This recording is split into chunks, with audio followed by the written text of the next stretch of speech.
Baik, bismillahirrahmanirrahim. Assalamualaikum warahmatullahi wabarakatuh. Kita mulai lagi part 2 tegangan efektif. Setelah sebelumnya kita sudah bicara tegangan efektif, yaitu tegangan dalam secara umum adalah sigma sama dengan gamma kali H.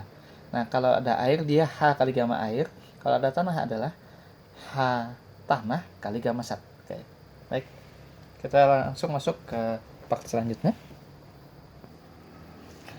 Oke, bagian terakhir dari tegangan efektif, selanjutnya kita bicara gaya rembes. Jadi, gaya rembes atau seepage itu seperti waktu kita bicara permeabilitas ada uplift. Jadi, akibat ada aliran air di bawah suatu konstruksi, ada gaya angkat. Nah, kalau ini bukan aliran, tapi rembesan air. Tapi efeknya sama. Akibat ada rembesan air yang tidak diinginkan, sehingga mengakibatkan ada gaya angkat nanti. Baik, biasanya sih seepage ini kita bicara dinding penahan tanah atau turap. Sedangkan kalau uplift kita bicara yang luasannya besar seperti kolam renang atau seperti contoh bendung. Nah, sekarang kita bicara seepage. Kalau tidak ada seepage, maka tegangan efektifnya adalah gamma sat kali dikurangi gamma W kali Z. Karena tidak ada gaya rembes, jadi murni tegangan tanah, yaitu gamma aksen kali Z, dimana kita ingat gamma aksen adalah gamma sat min gamma W. Dan gaya efektif adalah P sama dengan sigma kali A, yaitu A kali gamma aksen kali Z, dengan A adalah luas penampang tegangan lurus. Nah, kalau ada seepage, artinya ada rembesan air. Rembesan air yang berada di bawah konstruksi itu akan mengakibatkan gaya angkat ke atas, sehingga tegangan efektif arahnya ke bawah, seepage arahnya ke atas. Jadi sehingga tegangan efektif di sini ada pengurangannya, yaitu tegangan efektifnya adalah sigma aksen 2 sama dengan Z kali gamma aksen, di mana asalnya ini dikurangi akibat gaya angkat air tadi I kali Z kali gamma W, sehingga tegangan efektifnya di sigma aksen 2 adalah Z kali gamma aksen dikurangi I kali Z kali gamma W. Dengan gaya efektifnya juga ada pengurangan, yaitu Z kali gamma aksen dikurangi I kali Z kali gamma W kali A. Jadi gaya rembes ini sama kayak uplift, dia arahnya ke atas, tegangan efektif arahnya ke bawah. Nah, kalau seepage-nya arahnya ke bawah, maka yang tadinya ada pengurangan jadi penambahan. Tegangan efektifnya menjadi, gaya efektifnya adalah Z kali gamma aksen tambah, ini tanda tambah ya, tambah I kali Z kali gamma W. Dengan besarnya seepage force adalah I kali gamma aksen. Jadi besarnya gaya rembes adalah I kali gamma W di situ. Sorry, bukan gamma aksen. I kali gamma aksen. Jadi gradien hidrolis dikali gamma air. Nah, ini kalau tidak ada seepage, maka cuma gaya efektif tanah di arahnya ke bawah. Kalau ada seepage arah ke atas, maka ini seharusnya ke atas, sorry. Ini ke sini, ke sini. Ini efektif, gamma efektif adalah gamma tanah ke bawah, gaya seepage ke atas. Kalau arahnya ke bawah, maka ke bawah, dua-duanya ditambahkan. Nah, kemudian kita bicara heave. Kalau seepage itu rembesan di bawah. Kalau heave ini adalah gaya angkat akibat merembes. Biasanya terjadi pada dinding penahan tanah atau turap yang langsung berada berbatasan dengan air sungai.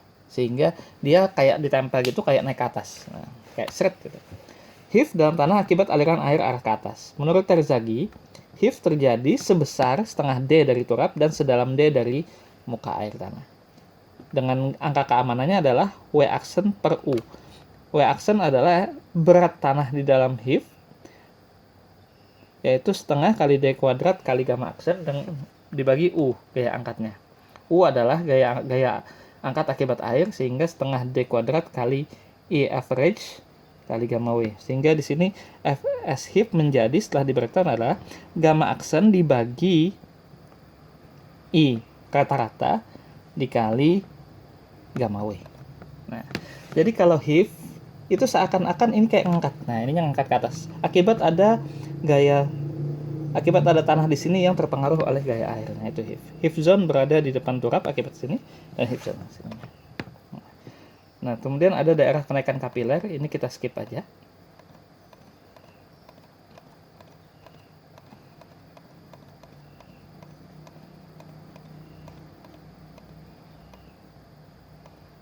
Jadi daerah kenaikan kapiler ini yaitu rembesan. Jadi kalau ada tanah retak, maka air bisa naik melalui lubang itu yang mengakibatkan tanahnya jadi jenuh. Nah, contoh ada profil tanah seperti ini, 5 meter, 6 meter, ini 8 meter, 2 meter dan 6, A-nya di sini. A-nya di bagian terakhir dan di sini B paling bawah. Yang di bagian atas gamma D-nya 16 kN, water content-nya 11,2. Yang di lapis kedua yang 6 meter, gammanya adalah 19,25 dengan water content 15,2. Yang terakhir, di mana A dan B adalah, nah ini water table-nya di sini, 5 meter dari atas muka tanah. Gamma sama dengan 19,85 dengan GS-nya 2,72. Yang ditanya tentukan tegangan total dan tegangan efektif, tegangan tanah total di titik A dan di titik B. Nah, ingat tadi, jadi karena terendam, maka gammanya gamma sat. Sehingga di sini di lapisan 1 kita perlu ngecek gamma satnya dulu, di lapisan 2 juga, di lapisan 3 juga berdasarkan GS tadi. Sehingga diperoleh tegangan efektifnya adalah di titik A adalah 179,414 kN. Nanti akan saya upload di Simari untuk contoh soal yang lebih jelasnya untuk file ini sehingga supaya bisa dipelajari lebih lanjut.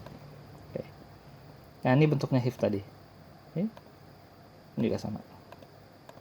Oke, sekian untuk tegangan efektif. Setelah ini nanti kita masuk kembali ke materi terakhir di Mekton, yaitu distribusi tegangan dalam tanah. Untuk contoh soal akan saya berikan di Simari supaya lebih jelas, dan mungkin nanti insya Allah kalau kita punya waktu untuk ketemu kita bisa diskusi untuk contoh soalnya. Terima kasih.